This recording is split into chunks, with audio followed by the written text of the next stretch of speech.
साथियों, किसी भी देश के निर्माण में वहां की लीगल फ्रेटर्निटी की बहुत बड़ी भूमिका होती है। भारत में वर्षों से जुडिशरी और बार भारत की न्याय व्यवस्था के संरक्षक रहे हैं। हमारे जो विदेशी मेहमान यहां हैं, उन्हें मैं एक बात खास तौर पर बताना चाहता हूं।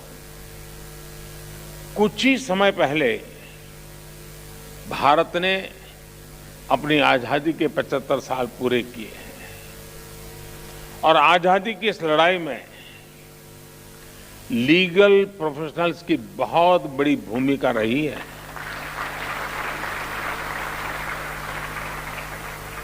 आजादी की लड़ाई में अनेकों वकीलों ने चलती हुई वकालत छोड़ करके राष्ट्रीय आंदोलन का रास्ता चुना था।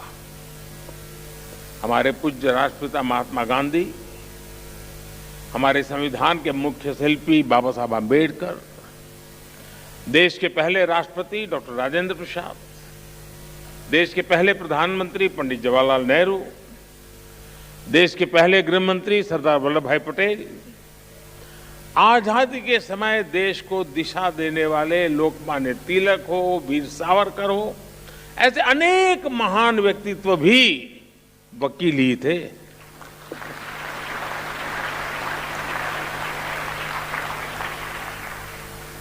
यानी लीगल प्रोफेशनल्स के अनुभव ने आजाद भारत की नींव को मजबूत करने का काम किया।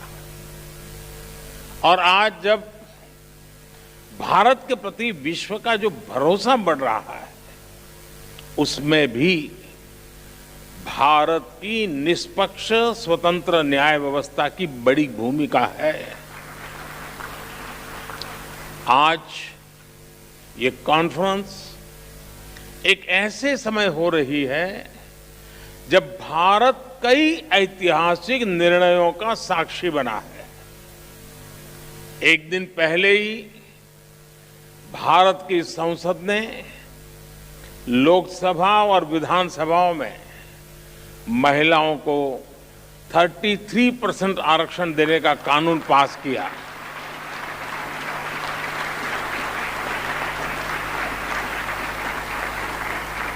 नारी शक्ति वंदन कानून भारत में विमेन लेड डेवलपमेंट की नई दिशा देगा, नई ऊर्जा देगा।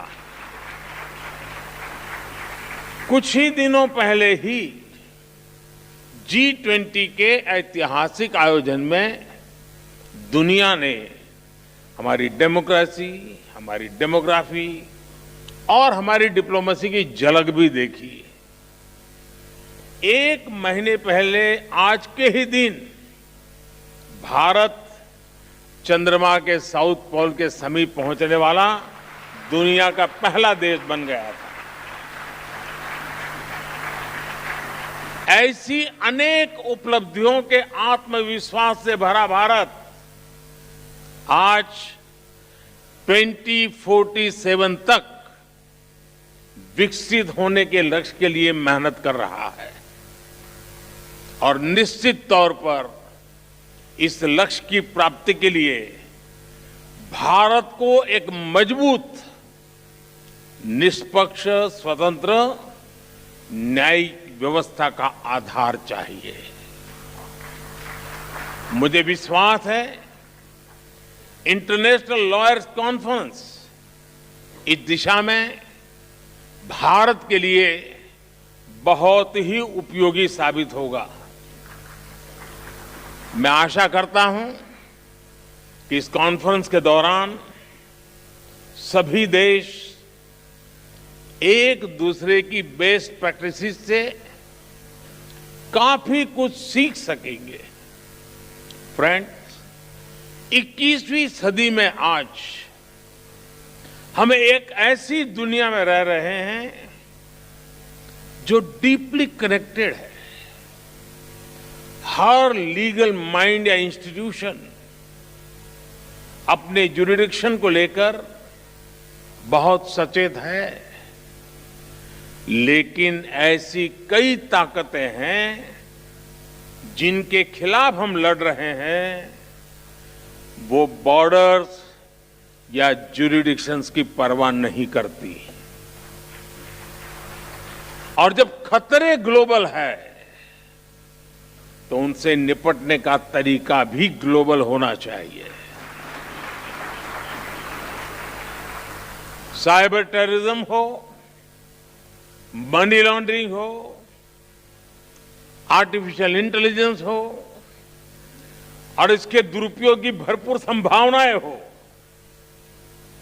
ऐसे अनेक मुद्दों पर सहयोग के लिए ग्लोबल फ्रेमवर्क तैयार करना सिर्फ किसी शासन या सरकार से जुड़ा मामला नहीं है। इसके लिए अलग अलग देशों के लीगल फ्रेमवर्क को भी एक दूसरे से जुड़ना होगा। जैसे हम एयर ट्रैफिक कंट्रोल के लिए मिलकर काम करते हैं। कोई देश ये नहीं कहता तुम्हारा कानून तुम्हारे यहां, मेरा कानून मेरे यहां, जी नहीं, फिर किसी का जहाज उतरेगा ही नहीं। हर कोई common rules and regulations, protocols का पालन करता है। उसी तरह हमें अलग अलग डोमेन में ग्लोबल फ्रेमवर्क तैयार करना ही पड़ेगा। इंटरनेशनल लॉयर्स कॉन्फ्रेंस इस दिशा में अवश्य मंथन करना चाहिए, दुनिया को नई दिशा देनी चाहिए। साथियों, एक अहम विषय ऑल्टरनेट डिस्प्यूट रिजोल्यूशन एडीआर का है। तुषार जी ने इसका काफी वर्णन भी किया। कॉमर्शियल ट्रांजैक्शन की बढ़ती कॉम्प्लेक्सिटी के साथ दुनिया भर में एडीआर का चलन भी तेजी से बढ़ा है। मुझे बताया गया है इस कॉन्फ्रेंस में इस विषय पर भी विस्तार से बात होने वाली है। भारत में तो सदियों से पंचायत के जरिए विवादों के निपटारे की व्यवस्था रही है, हमारे संस्कार में रहा है।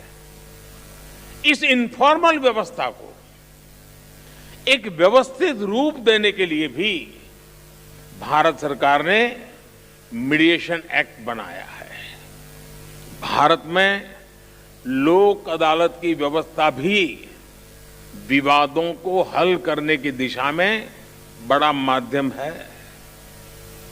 और मुझे याद है, मैं जब गुजरात में था तो एवरेज एक मामला का न्याय होने तक सिर्फ 35 पैसे का खर्च होता था, 35 पैसे। यानी ये व्यवस्था हमारे देश में होती है। पिछले 6 साल में करीब 7 लाख केसेस को लोक अदालतों में सुलझाया गया है। साथियों, जस्टिस डिलीवरी का एक और बड़ा पहलू है जिसकी चर्चा बहुत कम हो पाती है, वो है भाषा और कानून की सरलता।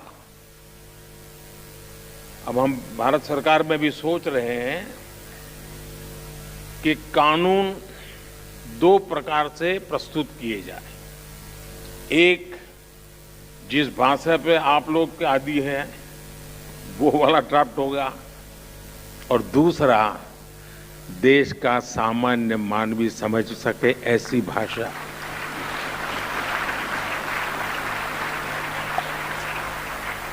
उसको कानून भी अपना लगना चाहिए।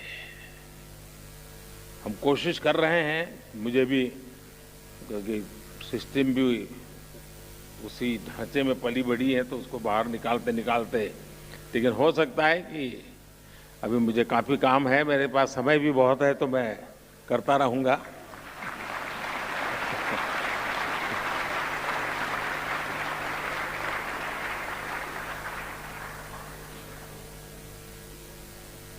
कानून किस भाषा में लिखे जा रहे हैं, अदालती कार्यवाही की भाषा में हो रही है, ये बात न्याय सुनिश्चित कराने में बहुत बड़ी भूमिका निभाती है।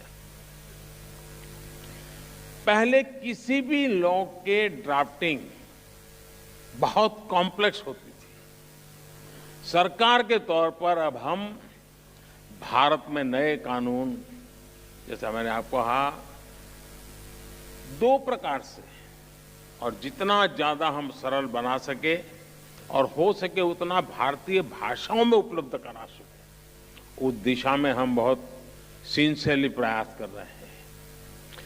डेटा प्रोटेक्शन लॉ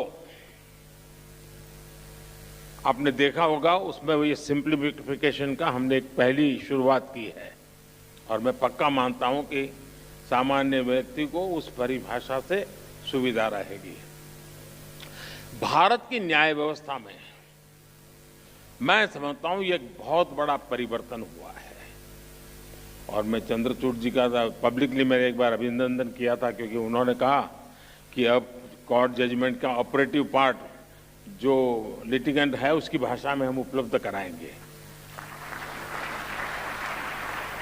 देखिए, इतने से काम में 75 साल लग गए और ऐसे के लिए, इसके लिए भी मुझे आना पड़ा।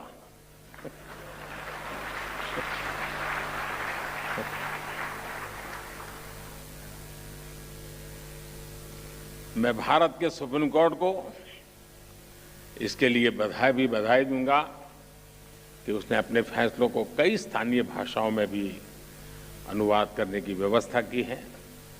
इससे भी भारत के सामान्य व्यक्ति को बहुत मदद मिलेगी। कोई पेशेंट होना, अगर डॉक्टर भी पेशेंट की भाषा में उसे बात करे तो आधी बीमारी यूं ही ठीक हो जाती है। बस यहां ये मामला बाकी है। साथियों, हम टेक्नोलॉजी से, रिफॉर्म से, न्यू जुडिशियल प्रैक्टिसेस से कानूनी प्रक्रिया को कैसे और अच्छा कर सकते हैं, इस पर निरंतर काम होना चाहिए। टेक्नोलॉजी एडवांसमेंट ने जुडिशरी सिस्टम के सामने बड़े एवेन्यूज बना दिए हैं। थोड़े से टेक्नोलॉजिकल एडवांसमेंट ने ही हमारे ट्रेड, इन्वेस्टमेंट और कॉमर्स सेक्टर को बहुत बड़ा बूम दिया है। ऐसे में लीगल प्रोफेशनल से जुड़े लोगों को भी इस टेक्नोलॉजिकल रिफॉर्म से ज्यादा जुड़ना होगा। मैं आशा करता हूं कि इंटरनेशनल लॉयर्स कॉन्फ्रेंस न्यायिक व्यवस्थाओं के प्रति पूरी दुनिया का विश्वास बढ़ाने में सहायक सिद्ध होगी। मैं इस आयोजन से जुड़े हर व्यक्ति को इस सफल कार्यक्रम के लिए अपनी ढेर सारी शुभकामनाएं देता हूं। बहुत बहुत धन्यवाद।